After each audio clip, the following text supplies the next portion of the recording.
ಹರೇ ಶ್ರೀನಿವಾಸ. ಅಧಿಕ ಮಾಸದ ಮಹಾತ್ಮೆಯ 28ನೇ ಅಧ್ಯಾಯ.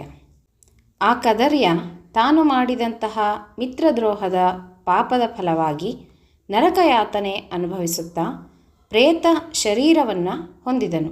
ಆಗ ನಾನಾ ಕಷ್ಟಗಳನ್ನು ಅನುಭವಿಸಿ ಹಣ್ಣುಗಳನ್ನು ಕದ್ದ ಪಾಪಕ್ಕಾಗಿ ವಾನರನಾಗಿ ಜನಿಸಿದನು. ಕಾಲಂಜರ ಪರ್ವತದ ಸಮೀಪದಲ್ಲಿ ಮನೋಹರವಾದ ಒಂದು ಕೊಳವಿದ್ದಿತು. ಅದರ ಹೆಸರು ಮೃಗತೀರ್ಥ. ಅದು ಮಾನಸ ಸರೋವರದಷ್ಟು ಪವಿತ್ರವಾಗಿತ್ತು. ಅಲ್ಲಿಗೆ ದೇವತೆಗಳು ರಾಕ್ಷಸರ ಭಯದಿಂದ ಮೃಗದ ರೂಪ ಧರಿಸಿ ಸ್ನಾನ ಮಾಡಲು ಬರುತ್ತಿದ್ದರು. ಇಲ್ಲಿ ಶ್ರಾದ್ದ ಮಾಡಿದರೆ ಪಿತೃಗಳು ಸದ್ಗತಿ ಹೊಂದುವರೆಂಬ ನಂಬಿಕೆ. ಮನುಷ್ಯ ಶರೀರ ಪಡೆದ ಉತ್ತಮ ಬ್ರಾಹ್ಮಣ ಜನ್ಮ ತಳೆದಿದ್ದರೂ ಕದರ್ಯನು ತನ್ನ ಪಾಪದ ಫಲವಾಗಿ ಮೊಟ್ಟ ಮೊದಲು ಈ ಕೊಳದ ಬಳಿ ವಾನರನಾಗಿ ಜನಿಸಿದನು.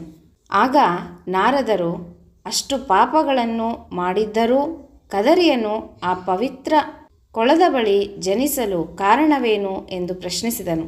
ಅದಕ್ಕೆ ನಾರಾಯಣನು ಒಂದು ಕಥೆಯನ್ನು ಹೇಳಿದನು. ಹಿಂದೆ ಚಿತ್ರಕುಂಡಲ ಎಂಬ ಹೆಸರಿನ ಶ್ರೇಷ್ಠ ವೈಶ್ಯನಿದ್ದನು. ಮಹಾಪತಿವ್ರತೆಯಾದಂತಹ ತಾರಕ ಅವನ ಪತ್ನಿಯಾಗಿದ್ದಳು. ಆ ದಂಪತಿಗಳು ಬಹಳ ಭಕ್ತಿಯಿಂದ ಪುರುಷೋತ್ತಮ ಮಾಸದ ವ್ರತಾಚರಣೆಯನ್ನು ಮಾಡಿ ವ್ರತದ ಕೊನೆಯ ದಿನ ಉದ್ಯಾಪನೆಯನ್ನು ಮಾಡಿದರು. ಆಗ ಅಲ್ಲಿಗೆ ಕದರ್ಯನೂ ಬಂದಿದ್ದನು.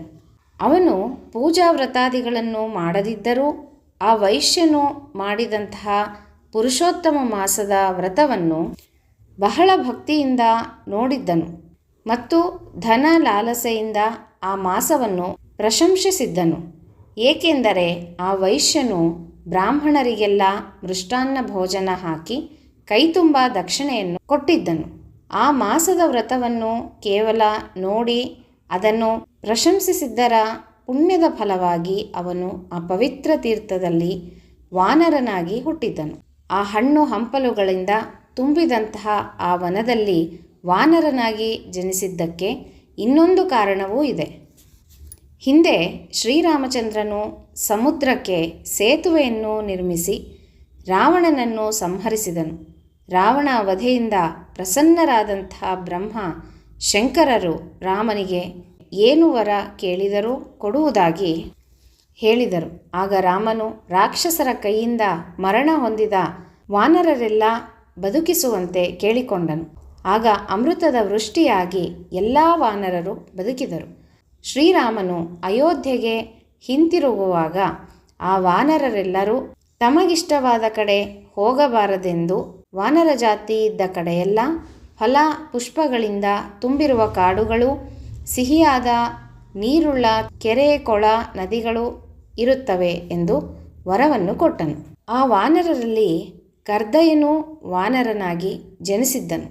ತನ್ನ ಪಾಪದ ಫಲವಾಗಿ ದೇಹದಲ್ಲೆಲ್ಲ ಹುಣ್ಣುಗಳಾಗಿ ನರಕಯಾತನೆ ಅನುಭವಿಸುತ್ತಿತ್ತು. ಆಗ ದೈವಯೋಗದಿಂದ ಪುರುಷೋತ್ತಮ ಮಾಸ ಬಂದಿತು. ನಿರಾಹಾರದಿಂದ ಆ ತೀರ್ಥದ ಬಳಿ ಬಂದಿತು. ದಶಮಿ ತಿಥಿಯಿಂದ 4 ದಿನಗಳವರೆಗೆ ಆ ಮಾಸದಲ್ಲಿ ಉಪವಾಸವಿದ್ದು ರೋಗದಿಂದ ಬಳಲಿ ಬೆಂಡಾಗಿ ಆ ಕೊಳದಲ್ಲಿ ಬಿದ್ದಿತು. ಶರೀರವೆಲ್ಲ ಆ ಪವಿತ್ರ ನೀರಿನಿಂದ ನೆನೆಯಿತು.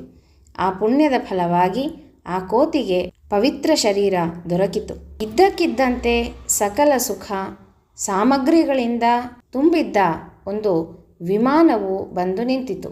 ಇದನ್ನೆಲ್ಲ ನೋಡಿ ಕರ್ದಯನಿಗೆ ವಿಪರೀತವಾದಂಥ ಆಶ್ಚರ್ಯವಾಯಿತು.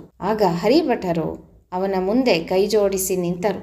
ಎಂಬಲ್ಲಿಗೆ ಪುರುಷೋತ್ತಮ ಮಾಸದ ಮಹಾತ್ಮೆಯ 28ನೇ ಅಧ್ಯಾಯವು ಸಂಪೂರ್ಣವಾಯಿತು. ಶ್ರೀಕೃಷ್ಣ ಅರ್ಪಣಮಸ್ತು.